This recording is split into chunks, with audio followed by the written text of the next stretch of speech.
Dark Empire is one of the most famous expanded universe stories. I also feel after reading it that it is one of the most misunderstood expanded universe stories.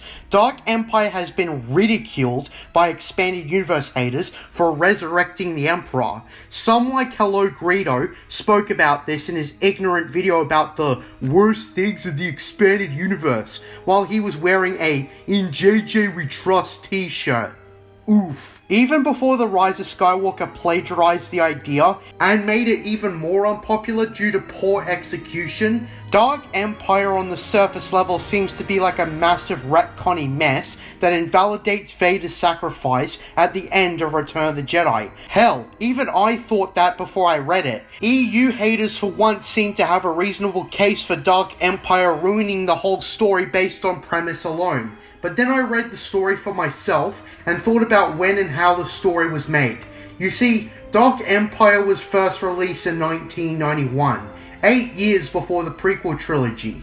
George Lucas, as we all know, would have still been conceptualizing the prequels at best. There were many ways the prequels could have been made. Keep in mind that the Clone Wars before Attack of the Clones was idealized as being radically different. Dark Empire's core idea that EU haters despise so much was suggested by George Lucas. The original idea for the main villain was a Darth Vader pretender, but Lucas suggested maybe bringing the Emperor back. People seem to be under the impression that George Lucas is stupid or that JJ is absolved for plagiarizing Dark Empire. Neither is true. When Dark Empire was made, George was still deciding on whether or not to make the prequel trilogy. That means that before he planned out the prequel trilogy, he had ideas that may or may not have worked with his final draft of the prequel trilogy. Case in point, the prophecy of the Chosen One, Anakin Skywalker. Before the prequel trilogy, Anakin turned for unspecified reasons and became Darth Vader. There was a lot of context there. It was mostly left to speculation. Dark Empire was written when the original trilogy were the only Star Wars movies. The prequels were made integral to the story when they released, and before we had that backstory that contextualized everything, the original trilogy had a different story in terms of context. I think what people didn't like about the prequels is that they recontextualized the original trilogy by giving more information. People were obsessed with watching the original trilogy the way they originally saw them, rather than what the story at large actually was. When the prequels were being made, people should have tried to readjust their watching experience. How this relates to Dark Empire is that the complete saga and Dark Empire don't really work that well with each other. But the original trilogy only and Dark Empire? Well, I feel that's a different story. I remember when Star Wars Explained tried to defend Palpatine coming back in the Rise of Skywalker by outright ignoring the prophecy of the Chosen One, and his sister/wife argued that it's just because of prequel fans that complain about Palpatine coming back, and that in the original trilogy, the Emperor was barely in it. I feel like this argument would work better for Dark Empire, because Dark Empire was made when this would have been a reasonable mindset to have writing-wise. The reason Dark Empire gets a free pass and the Rise of Skywalker doesn't is because of the prequels. The Chosen One prophecy introduced in The Phantom Menace and Balancing the Force explained that Palpatine had to be destroyed forever and that Anakin was the one who had to do it. Anakin throwing Palpatine off in Return of the Jedi was him fulfilling the prophecy, and George intended to close the story there. Since I know it will come up, in regards to George's sequel trilogy, based on my research, he really only planned to make the sequels if he sold Star Wars. He never really intended to make it if he was in charge. He would have instead delegated it to Disney, for example, as his final foray into his work. But as we all know, they threw his treatments in the trash because they thought they knew better, and instead made their own sequel trilogy that missed the point of the original saga and destroyed the foundation of Star Wars. Since we're talking about the sequel trilogy, The Rise of Skywalker is a third of the death of Star Wars. All three movies played a pivotal role in butchering the story. The hardcore Disney Star Wars defenders mostly just cited Dark Empire, which was already decanonized, or blamed George Lucas because he was the one who had the idea for bringing Palps back in Dark Empire, missing out on crucial context. That being that Dark Empire was written before the prequels, while The Rise of Skywalker was written after. I think what sequel defenders don't understand is that they are numbered 7, 8, and 9. That means that they have to be sequels to 1, 2, 3, 4, 5, 6, not just 4, 5, and 6. We all know for The Force Awakens, J.J. Abrams just ignored the prequels, and that was the worst mistake he could have made. Making The Force Awakens and the rest of the sequel trilogy a bad rip-off of the original trilogy ruined everything. They clearly did not care to pay much attention to George Lucas's movies. Lucas made sure to make all 6 movies different from each other, with different environments, stories, and feelings. The way the sequels were made, they ignored George Lucas canon, but at the same time decided to keep it around. I've said this before. If they did not want to abide by George Lucas canon, then they should have decanonized George Lucas canon. That means all 6 movies simultaneously. There's no room to pick and choose which movies to be a sequel to and not which to. Because your movies are leveled 7, 8, and 9. That means that they're sequels to 6 movies, not 3 in the latter half of the story. There is no excuse for what Disney did. They did not understand Star Wars and butchered the legacy of the story in the process. This is why Dark Empire gets a free pass and The Rise of Skywalker doesn't. Both Dark Empire and The Rise of Skywalker are incompatible with Lucas's 6-part saga.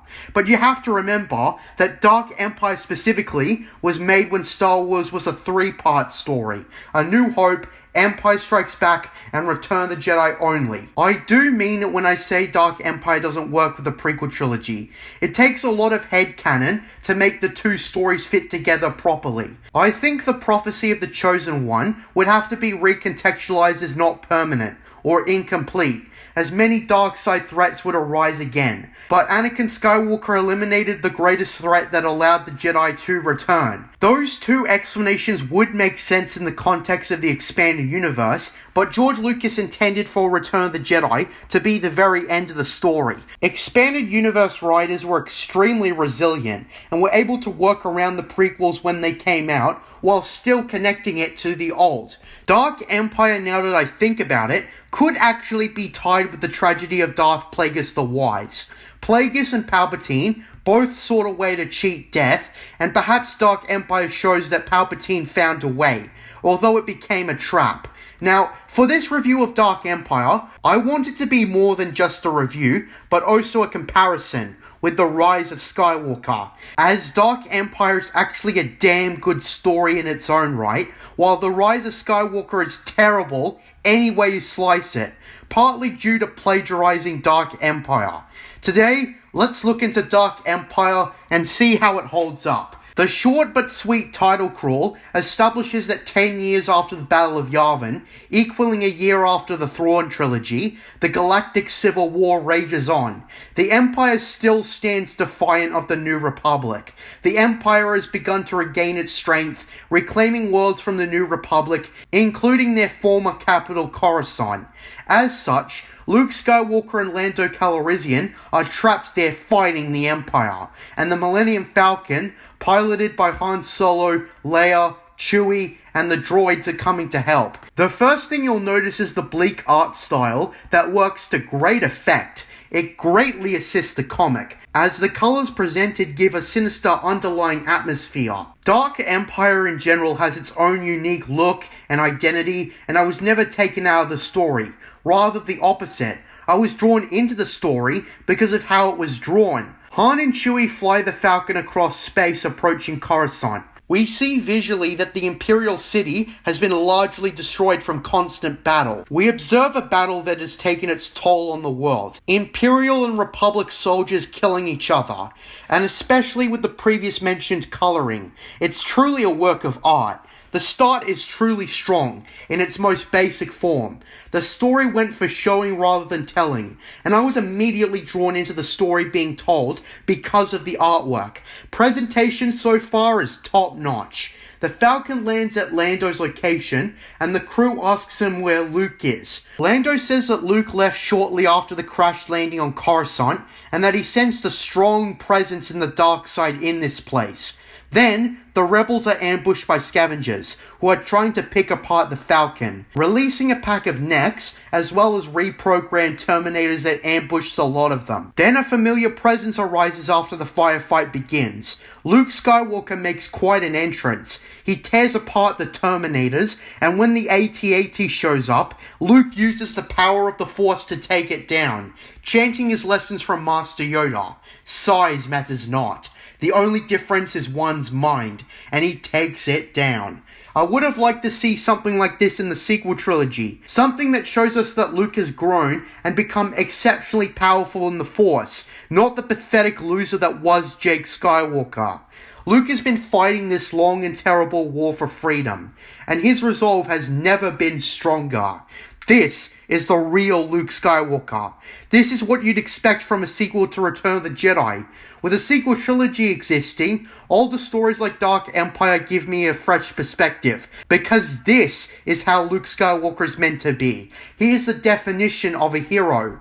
Luke senses a disturbance in the Force. He senses the presence of someone who is exceptionally powerful with the dark side of the Force. The story dropping the ball gives you the chills. There is a storm on the horizon.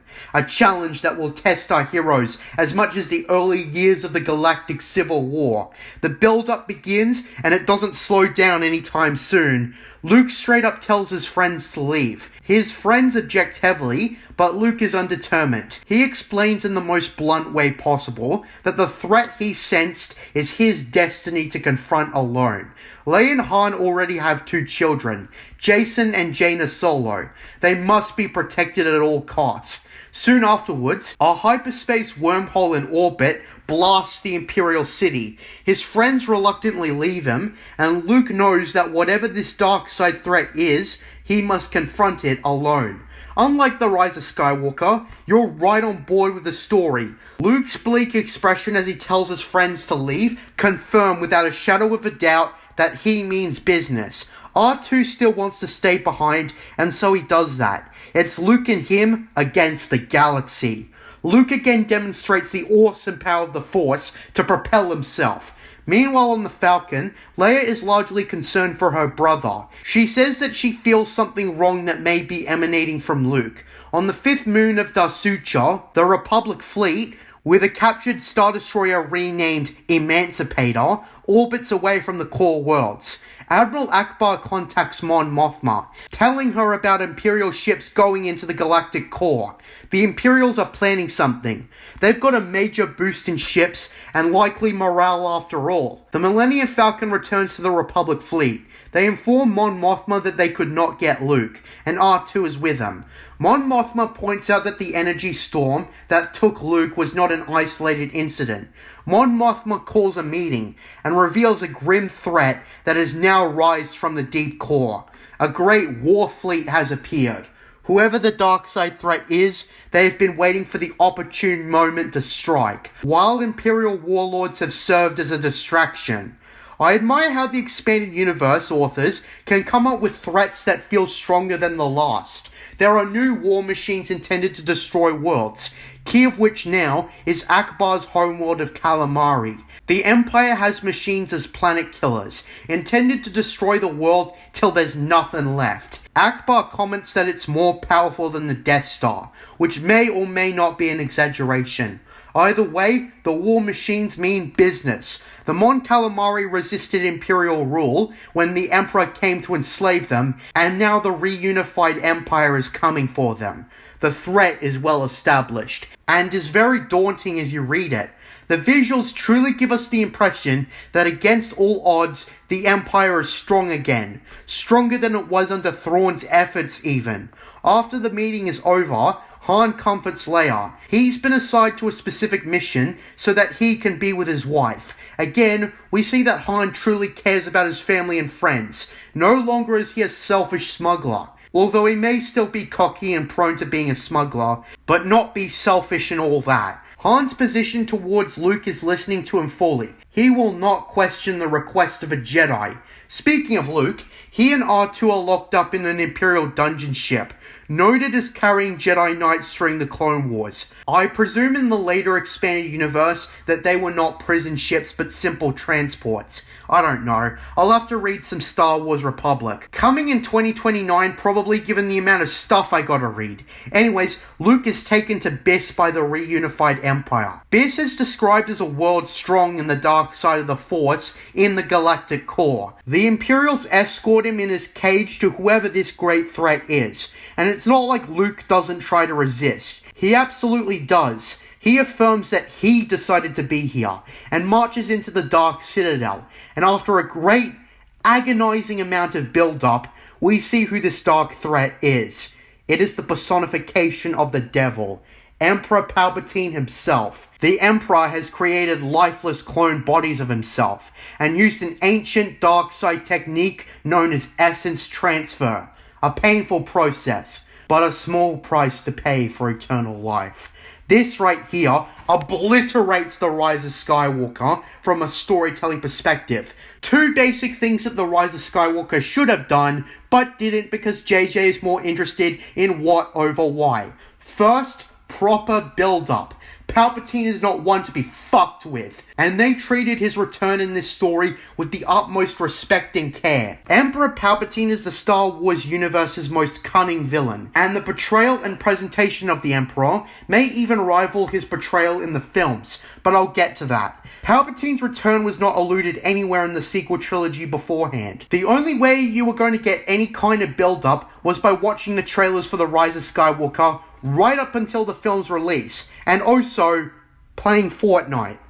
The first is absolutely lazy, and the second is pathetic. I know someone who went into the Rise of Skywalker without watching the trailers because he wanted to avoid potential spoilers, and he told me that he was immediately taken out of the story, with the movie just starting with "The dead speak." The Emperor posted a picture of his wrinkly ass on his inactive Instagram account, revealing that he was alive. Second, a digestible explanation for how he returned, instead of just, "Somehow Palpatine returned." It would have taken less than a minute, but instead, they leave the plot holes there, either requiring a Google search or a book purchase of the film's novelization, where it copy-pastes the explanation Dark Empire uses for its own story. Dark Empire actually explains things in a way that makes sense. Palpatine saw his death coming, and so he perfected a way to live forever.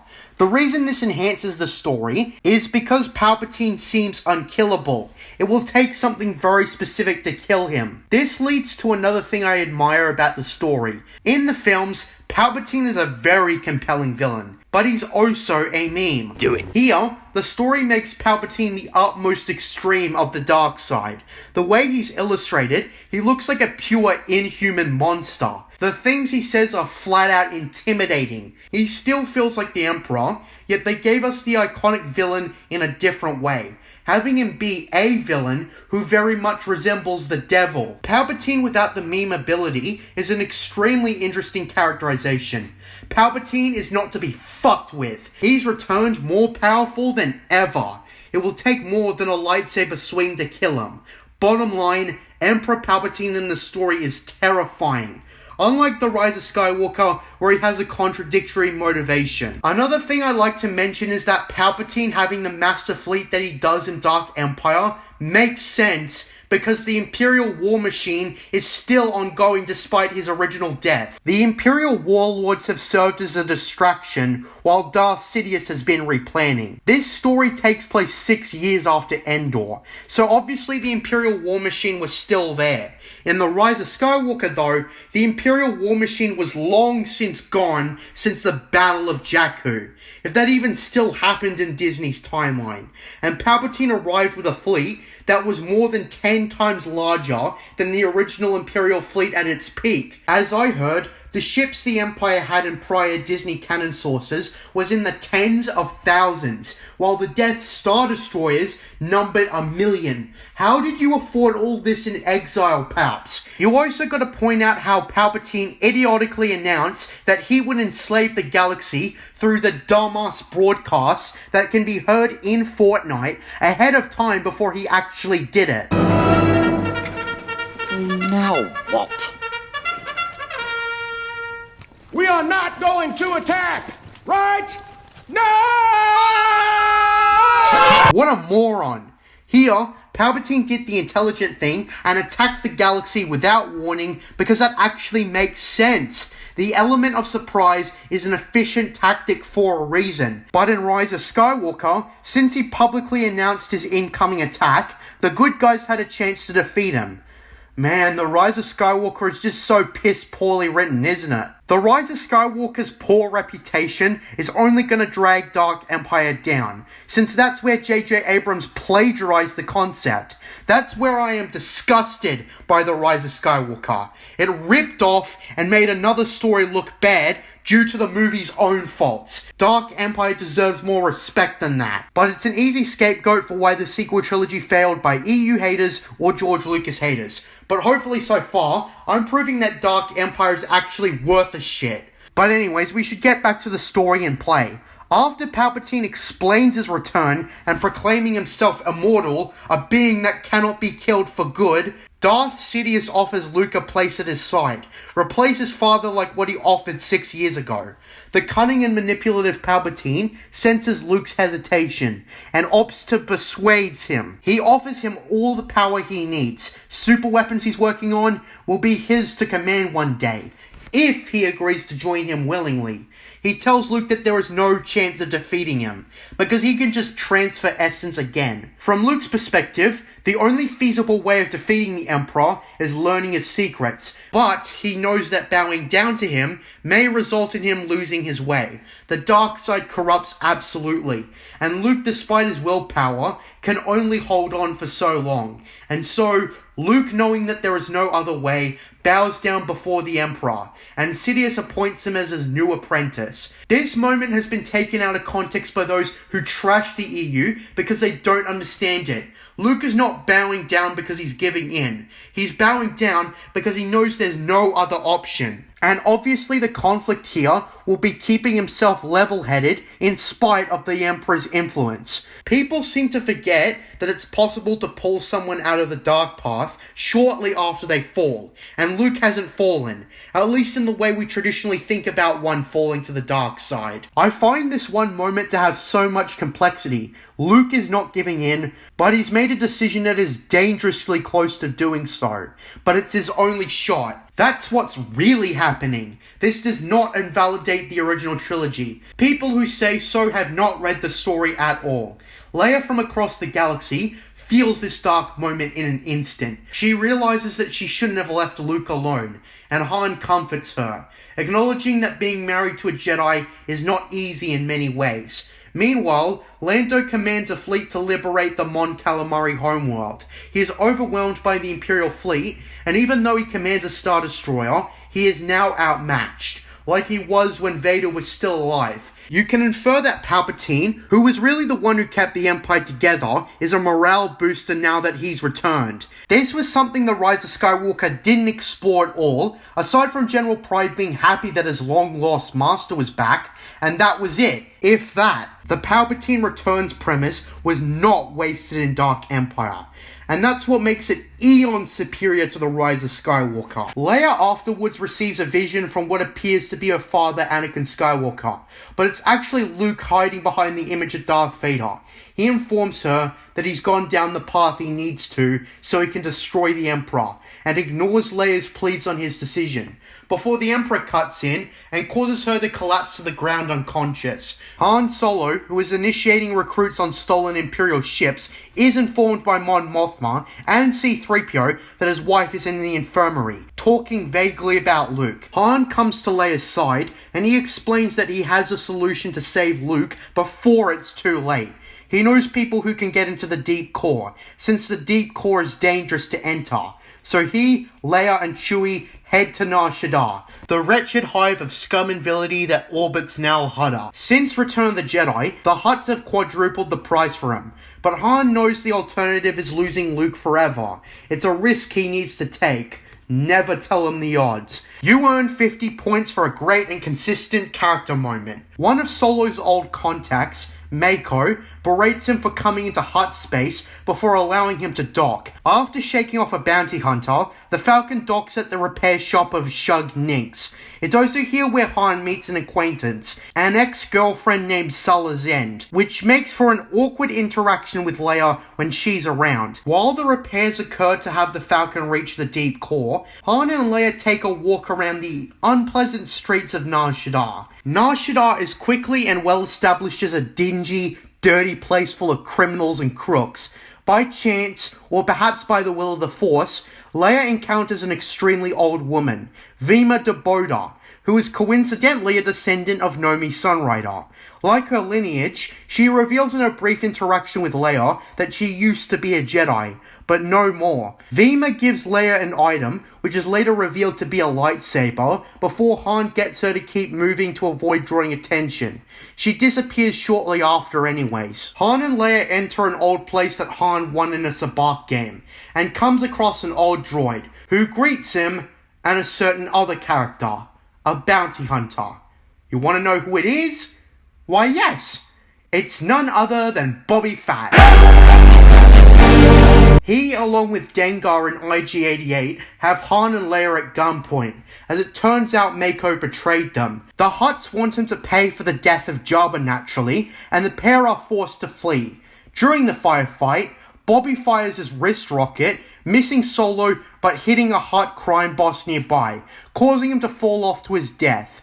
The pair steal a transport and go over to Sulla Zen's ship and jump into hyperspace. However, Bobby Fett is not so far behind. The Slave 2 is being prepared to track them into the deep core. From what I understand, this is Bobby Fett's first appearance post Return of the Jedi, and this time he ain't fucking around. It was always up to external material to make Bobby Fett cool. People have tried claiming that it was all up to the bait of Bobby Fett to do that, and of course these people have never read the expanded universe with Bobby Fett in it. Plus, the series didn't really do any justice to the bucket-wearing Mandalorian. The series wasn't even really about him. Well, Bobby Fett in this story is dead set on collecting the bounty on Han Solo, which adds to the threat. The crew travel to the massive Imperial fleet, with Leia sensing that Luke's sanity is dwindling quickly, and you're just on edge the whole way through.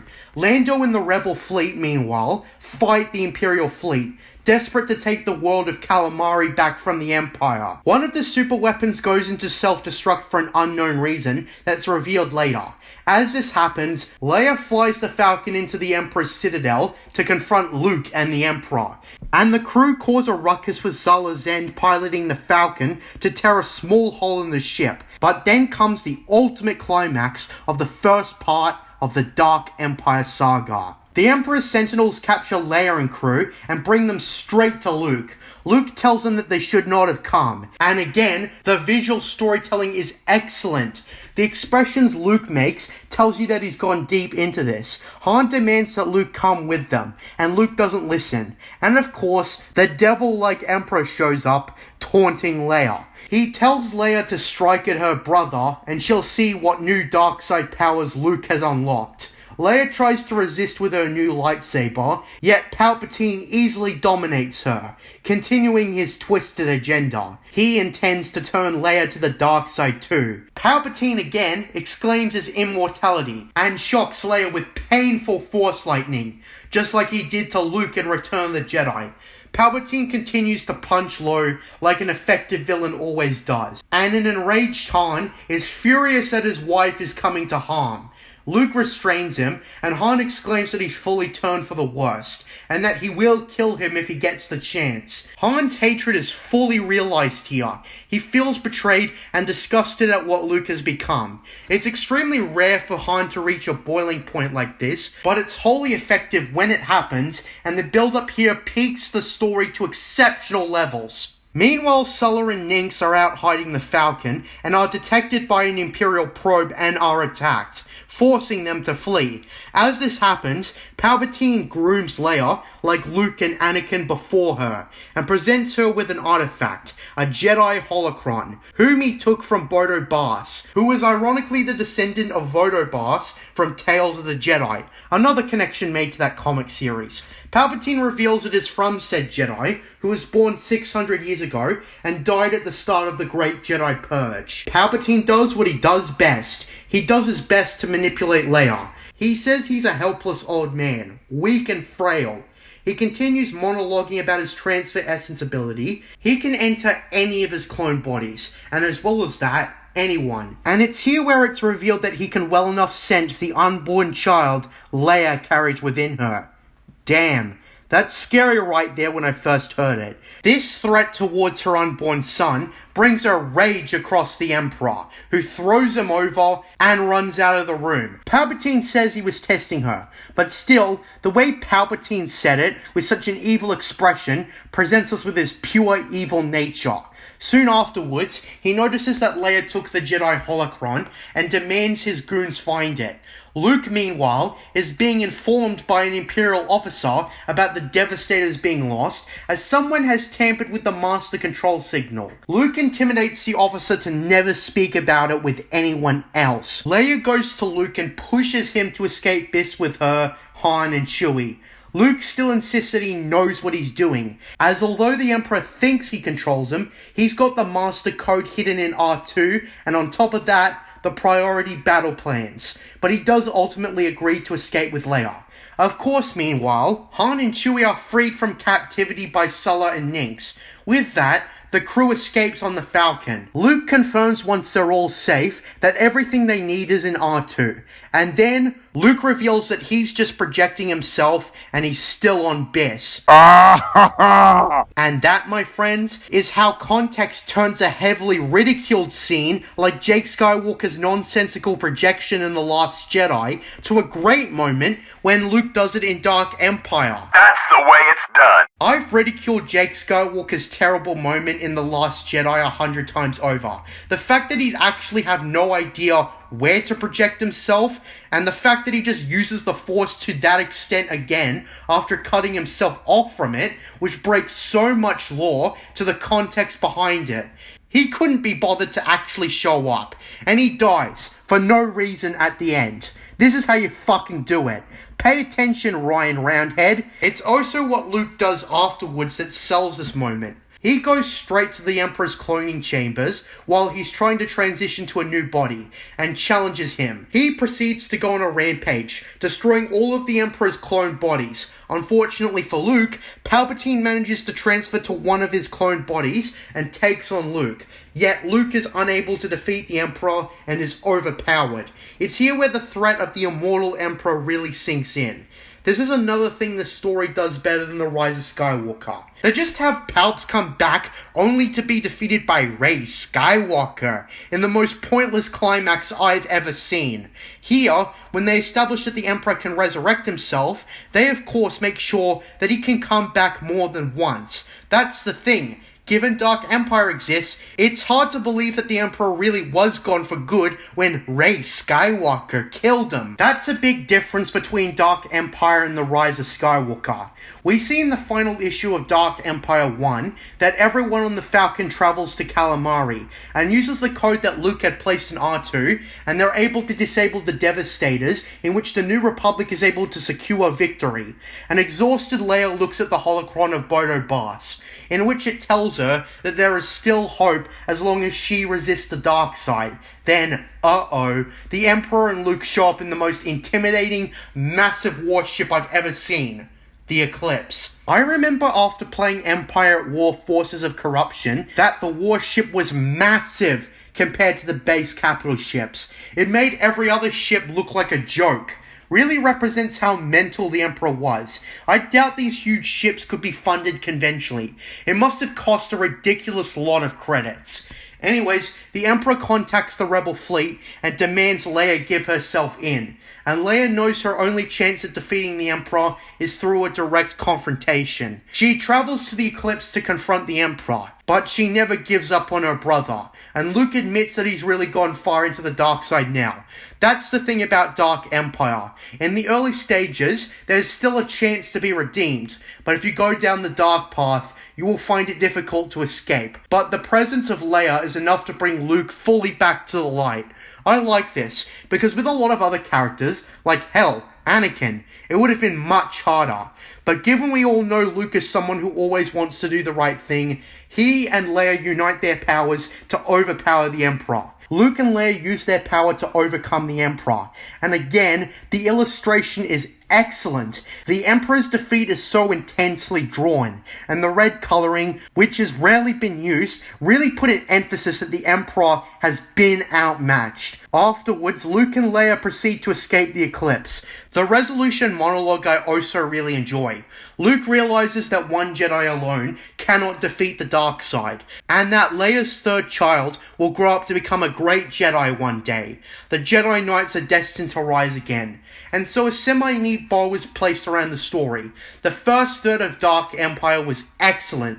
I loved it. Seriously, stop the video right now and read the comic online or wherever you can find it. I promise you won't be disappointed if you go into the story with the right mentality. I was super excited that the first third of Dark Empire was this awesome, and was eager to read its follow-up, Dark Empire 2, and the sequel, much like the original, was binge-worthy. The story was just as gripping. There may have been some minor problems, but I'll bring that up when we get to it. This is where the fun begins. Dark Empire 2 opens with a Darkseid user named Cedrus, after the supposed death of the Emperor, trying to pressure the world of Balmorra. The comic explains that Balmorra was the main manufacturer of the AT-ST, until the Emperor's first death at the Battle of Endor. This opening is to show Cedrus' failure to conquer the world. He's forced to the negotiation table by the governor of Balmorra, as the governor crushes Imperial forces with his droids. Meanwhile, we get introduced to a new character, Cam Solusar, who, to be honest, is kind of just introduced into the story randomly. He's introduced as a former Dark Jedi, now redeemed by Luke off-page. That would have been nice to see. I think it would have made more sense if Cam was simply a Jedi coming out of the shadows, rather than the backstory they gave him. It's established that he was the son of another Jedi, Rannick, who according to Wikipedia, greatly upset the Jedi Council by going against their ban on marriage and relationships. In Dark Empire 2, Cam essentially becomes Luke Skywalker's sidekick, which isn't a bad thing. The story eventually becomes about gathering and recruiting Jedi, either those who survived the Great Jedi Purge or recruited on the spot for their Force affinity. You'll see what I mean. At this point also, Leia is 6 months pregnant with her third child. The Rebel Alliance has a meeting in which they plan to intercept a shipment of droids by the government of Balmorra, given he decided to work with the Empire again, albeit after defeating them and the Empire had to respect their independence. Leia makes it her mission to find the Jedi she found on Nar Shaddaa, Vima de Boda. Meanwhile on Biss, Cedrus returns, only to find two of Palpatine's opportunistic lackeys trying to destroy the remaining clone bodies that Luke hadn't destroyed. This is around the time we see that the resilient Emperor has been reborn again. Cedrus utterly destroys the lackeys who tried to destroy his master.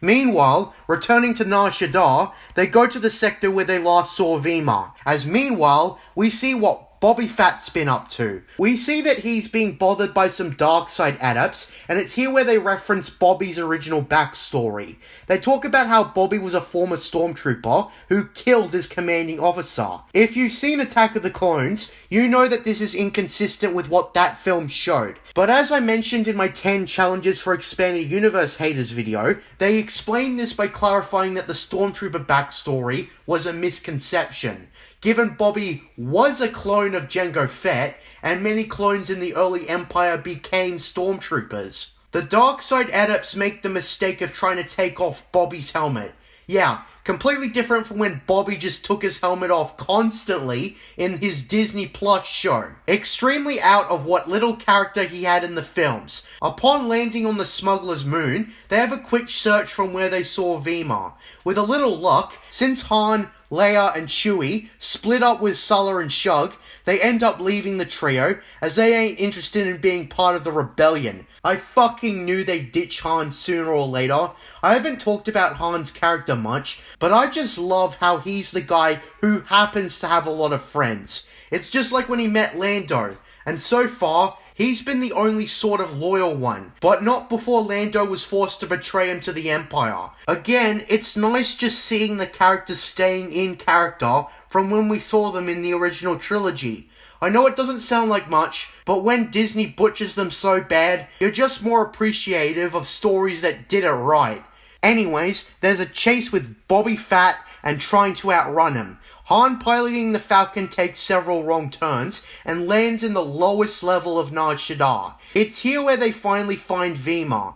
This is where it's actually referenced that Vima is a descendant of Nomi Sunrider. In case you're wondering, Dark Empire has a lot of references to Tales of the Jedi. It actually references Tales of the Jedi a lot more than something like the Thrawn trilogy. I remember in a similar example Drew Karpyshyn flattering himself in Darth Bane by referencing Revan. Well, I suppose the same here is true. Dark Empire doesn't explain who Nomi Sunrider is, so it does rely on reading on Tales of the Jedi, which is a small criticism I'll give out, although it's nothing that derails the story.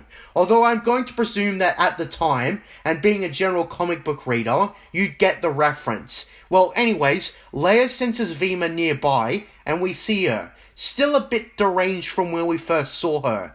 Then Bobby Fett attacks Han. This story has the good guys face threats constantly. In other words, it's always on the move. As always, the comic book action is really good, and the fight results in Chewie appearing behind Bobby and removing his helmet. And since Bobby is unwilling to let anyone see his face, he flies off to presumably find another helmet. Leaving Nar Shaddaa, Mako from earlier also tries to intercept Han, but he of course escapes. Meanwhile, we see what Luke and Cam are doing. Cedrus is sent on a mission to pursue them and bring them to the Emperor alive. Luke, earlier in the story, was looking to restore the Jedi Order at last, because so far, only he and Leia became Jedi. They travel to the ancient Jedi world of Ossus, also in Tales of the Jedi, which was ravaged by Exar Kun's war against the Jedi and the Republic, leaving most of their records destroyed and the world abandoned by the Jedi. Still though, finding Jedi artifacts would be nice. After destroying an Imperial probe that tracked them to the system, which is the setup of Cedrus arriving, they come across two natives, both siblings tied up against a tree. Luke proceeds to let them free, and it's here where Luke meets the rest of the Asana tribe. It takes a while for both sides to communicate, because of the language barrier, and Luke wishes he brought 3PO with him. Cedrus and a goon of his show up to capture Skywalker. Well, joke's on him, he loses, and he confirms to Luke that the Emperor is still alive. One might say that this entire scene is just here to have Luke learn that the Emperor is still alive, but I do think it makes sense in context. Cedrus was shown as a frustrated Dark Jedi, so him spilling the beans after being defeated makes sense. Sometimes people reveal information when they're frustrated. A desperate Cedrus also grabs the native woman from earlier and uses her as a human shield. Then the tree from behind actually turns out to be a long-lived ancient Jedi named Od Banar, who was a supporting character in Tales of the Jedi. I don't particularly remember him from the comics, but as I said, there's a lot of Jedi characters in Tales of the Jedi. Anyways, the character presumed to be a tree rises up and kills Cedrus. What a way to reveal an ancient Jedi like this. With the later expanded universe, I'm going to assume Od Banar was stranded on Ossus and that's why he didn't regroup with the other Jedi on Coruscant by the time of the prequel trilogy. However, due to his old age, Banar is unable to save himself from Cedrus, and they end up both dying. Despite not being able to share any wisdom with Luke and Cam, he did leave a lot behind, particularly hundreds of lightsabers. He was quite the collector, I presume. I remember how annoying it was to not have a lightsaber in KOTOR 2 right away, but Luke and Cam found a stash of hundreds of them. If General Grievous had found them, his collection would increase substantially.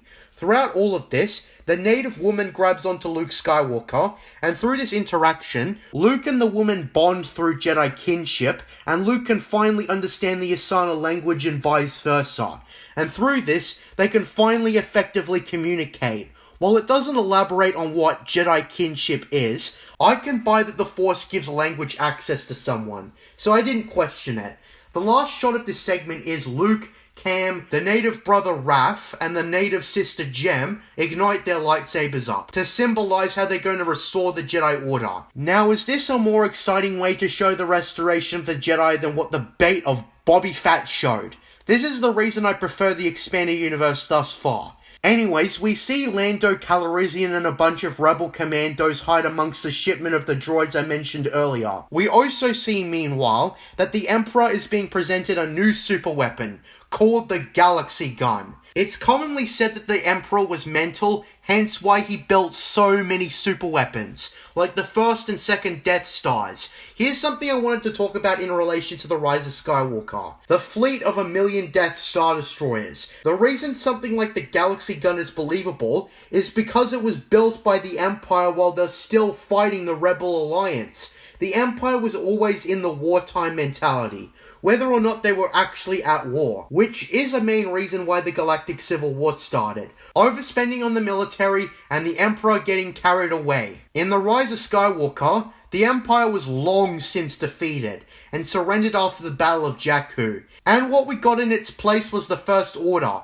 who was somehow able to build Starkiller Base. And then, of course, we get a fleet of 1,000,000 Death Star Destroyers. Palpatine to come out with a fleet of 1,000,000 Death Star Destroyers somehow is just ridiculous. Where did he get the resources, the manpower, the wealth, or manage to build it all in 30 years in complete secrecy? In this story, however, and the rest of the expanding universe, a lot of Imperial super weapons came out after the Battle of Endor, and they were built while the Empire was still relatively strong and fighting the Rebel Alliance.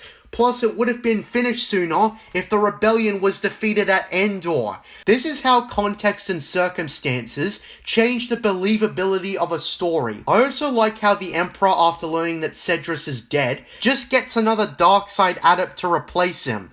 That's the Emperor we know. Character consistency 101. Man, does Rise of Skywalker have zero of the nuance Dark Empire has. Anyways, across the galaxy, Raph shows Luke and Cam one of the temples, full of invaluable wisdom that Luke remarks is surprisingly well preserved. Jem shows Luke a transcript on Jedi battle meditation, while telling Luke that she wishes to become a Jedi, and Luke tells her that he will train her. A simple moment, but it reinforces the restoration of the Jedi Order. After getting permission from the Yasana tribe chieftain, they're off. Meanwhile, after destroying 2 bounty hunter ships pursuing the Falcon, the Slave One comes out and attacks the Falcon. Han piloting the Falcon goes through the nearby interstellar gas clouds to hide, and Bobby knows that Han can't hide in there forever, and so he will wait for his inevitable return. Fortunately for the Falcon's crew, they come across a steam-powered Ganathan battleship. This is where they meet another Jedi, a man encased in a floating prosthetic suit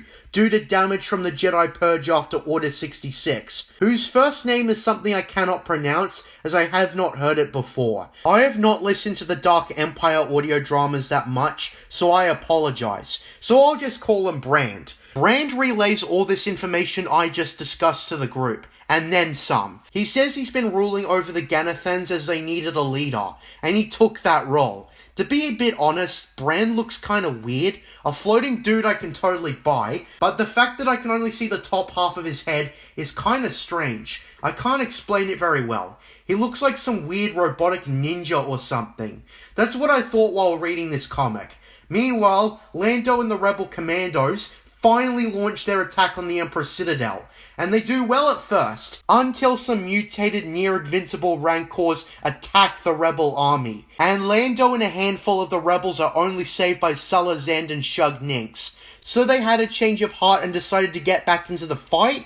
Cool. There's a moment where one of the Rancors actually grabs onto the escape ship, but R2 actually stings it to get it to lose its grip and it falls.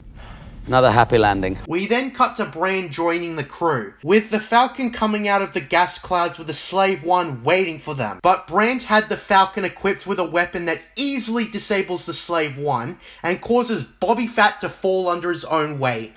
This is also where Han and Leia decide to see their children Jason and Jaina on New Alderaan. Anyways, we see Luke training Jem and Raph. With Jem in particular, she falls in love with Luke and vice versa. I've heard that Luke Skywalker has had quite a cursed love life, as all his love interests tend to die at some point, whether it be around him or afterwards. I'd have to read more of the expanded universe, but this is essentially the first love interest Luke has in my experience, and well, it's underdeveloped. The comic kinda just ships the two, and it doesn't really establish what the two like at each other. There's no chemistry, in other words. And since I mentioned a cursed love life, this won't end well. While Han and Leia spend time with their children, Luke's crew return to Pinnacle Base, only to witness the Emperor with the power of the Galaxy Gun destroy the Rebel base on Pinnacle Station. And in terms of the writing structure, this is where the comics issue 5 of 6 ends on a cliffhanger, with this sight. As I said, I was very much binge reading this comic. With the moon destroyed, Luke heads to New Alderaan to tell them the bad news. Alliance command has been wiped out. We cut to Bar's castle on Vajun, previously one of Darth Vader's castles across the galaxy, now used for the Emperor for his own agenda. If you've played Jedi Knight Jedi Academy, it's that castle to jog your memory. The Emperor's two lackeys torture a rebel major for the location of a safe hold world, New Alderaan. The Emperor of course demands that they bring Skywalker and his associates alive. His search for a new apprentice is never ending. Two Darksiders place bugs all over Luke in his sleep to subdue him to deliver him to the Emperor. But Jem and Leia walk in and cut down the Darksiders, but not before the Darksider gets a lucky shot at Jem, resulting in her being mortally wounded. Elsewhere, 3 other Darksiders opt to kidnap Jason and Jaina solo, only to be defeated by the rest of the Jedi. After being told that his sister is dying, Raph goes to her side before she dies from her wounds. Okay, there really wasn't enough development for this character before she died. She was just kinda there. Of course, Luke is devastated by her death, like all his previous love interests I presume, but he doesn't have much time to think about it, because Imperial forces move in to bomb New Alderaan. The Emperor fully intends to defeat him, and granted, he wanted to do that since the Galactic Civil War started, but he seems more confident than ever that he will bring an end to the rebellion. Thankfully, they get off the Falcon and join up with Lando's crew, in which they make a hyperspace jump to the space stations above Nepsis 8, in which they find out that the rebellion evacuated the base before it was destroyed, so Admiral Akbar and Mon Mothma are still alive. Woo. Leia then goes into labor, about to give birth to her 3rd child.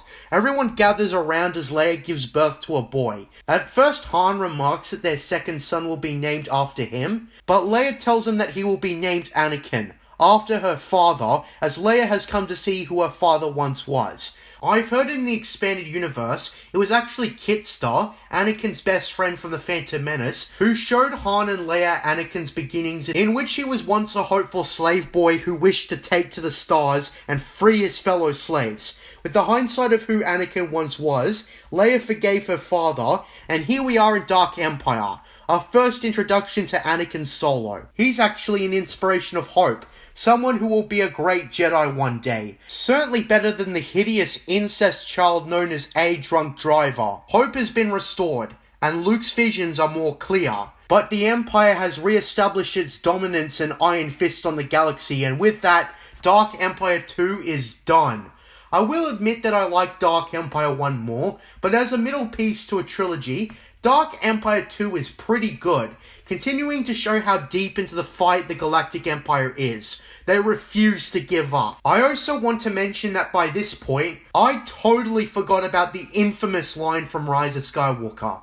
Tell me, do you prefer Somehow Palpatine returned. or this? Was not the first time I died, nor will it be the last.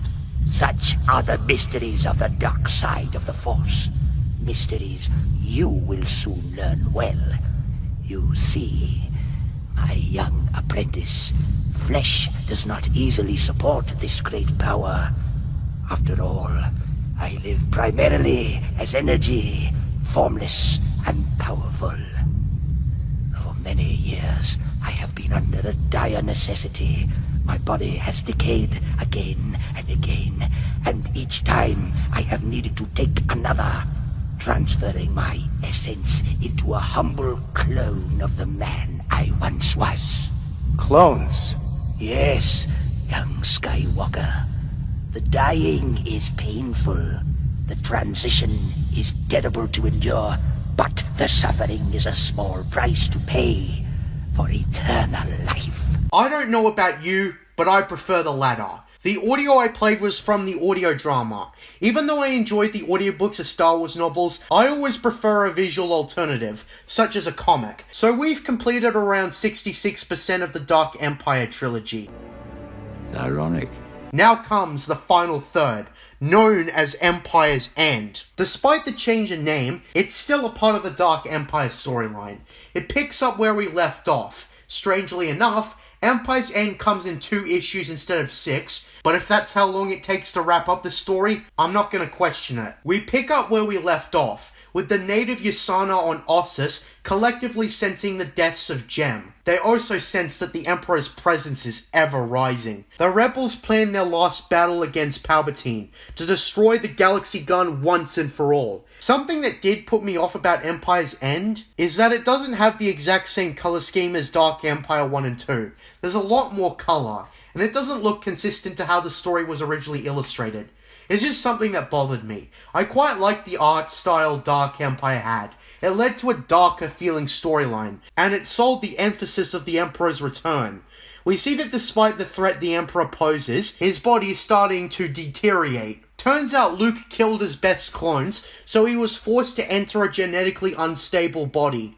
The Emperor is becoming desperate, and the dark side is turning on him. The Emperor's quest for immortality is backfiring.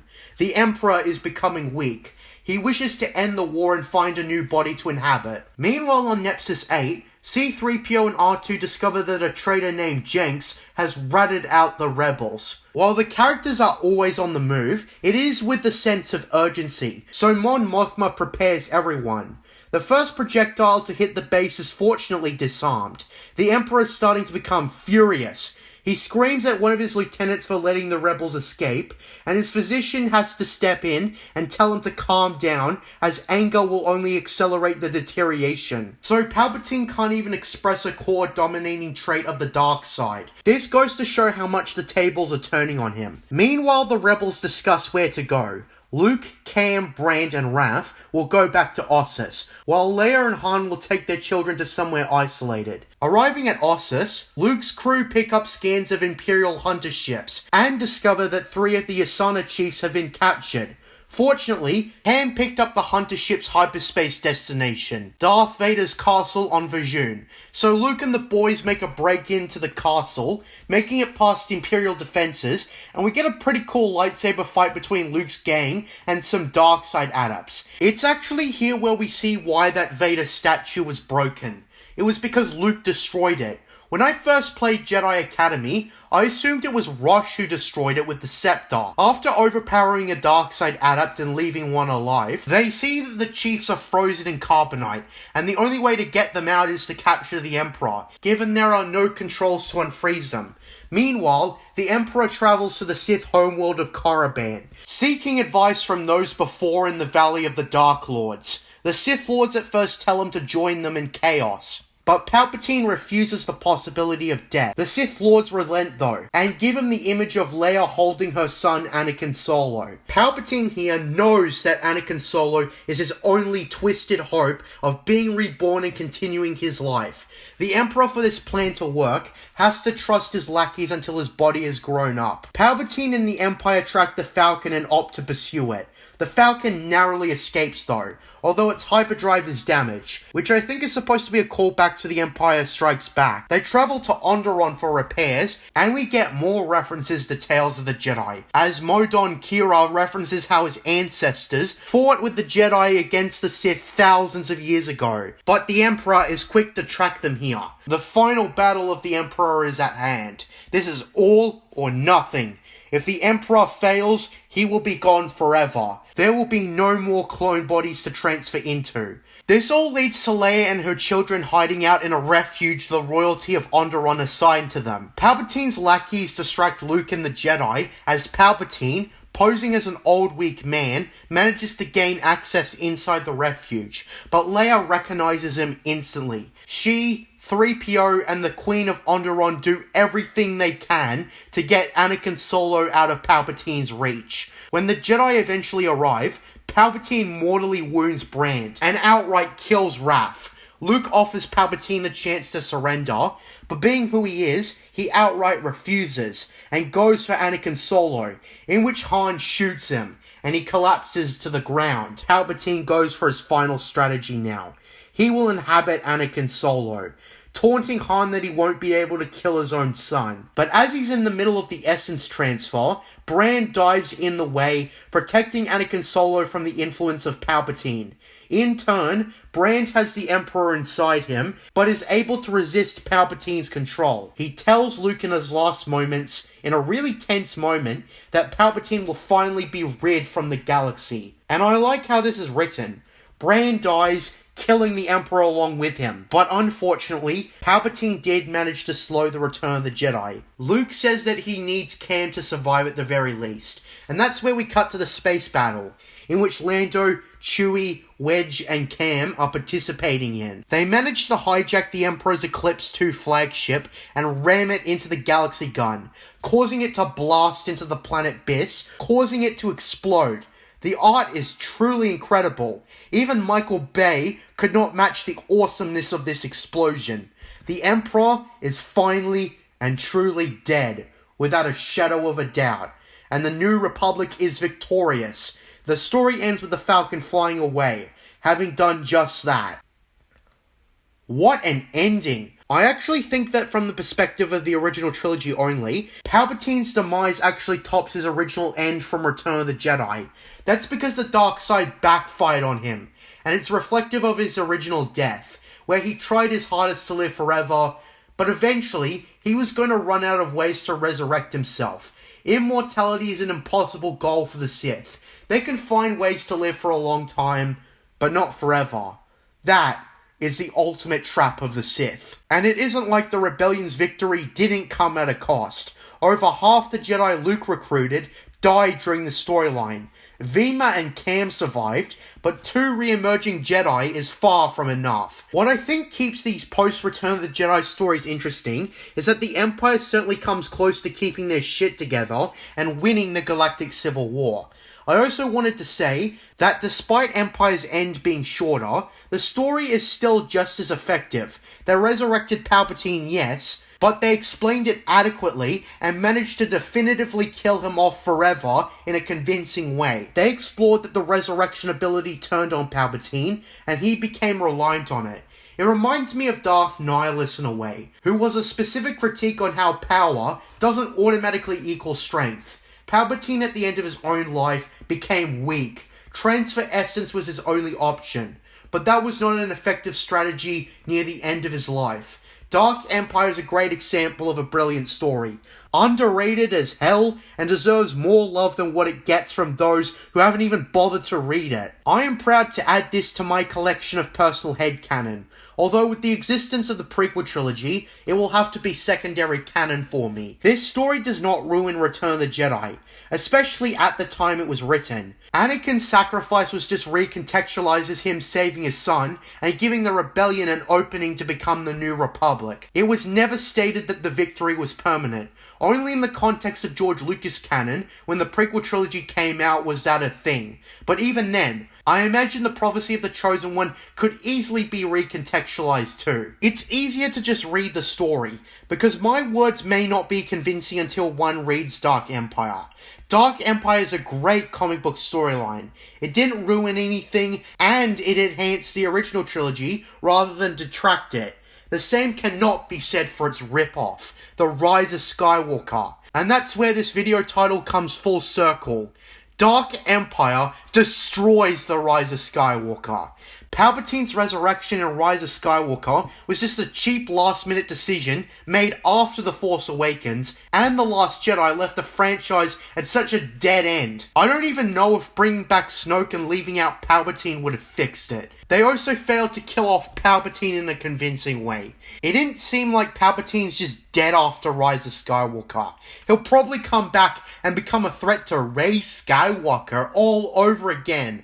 Man, that ending was so horrible. Also, The Rise of Skywalker had zero build-up, unless you count the trailers, which I don't, because trailers are meant to hype up the movie, not a specific plot point like the Emperor coming back, instead of prior movies doing that. The Rise of Skywalker, it doesn't answer anything. And the story was just J.J. Abramized, in which he zips around like a motherfucker and leaves a ton of plot holes in his wake. How does the Sith Wayfinder work? How did the Sith Dagger work? What the fuck is lightspeed skipping? What did Finn want to tell Rey? Etc. The Rise of Skywalker is a terrible movie that destroyed everything if it wasn't already destroyed.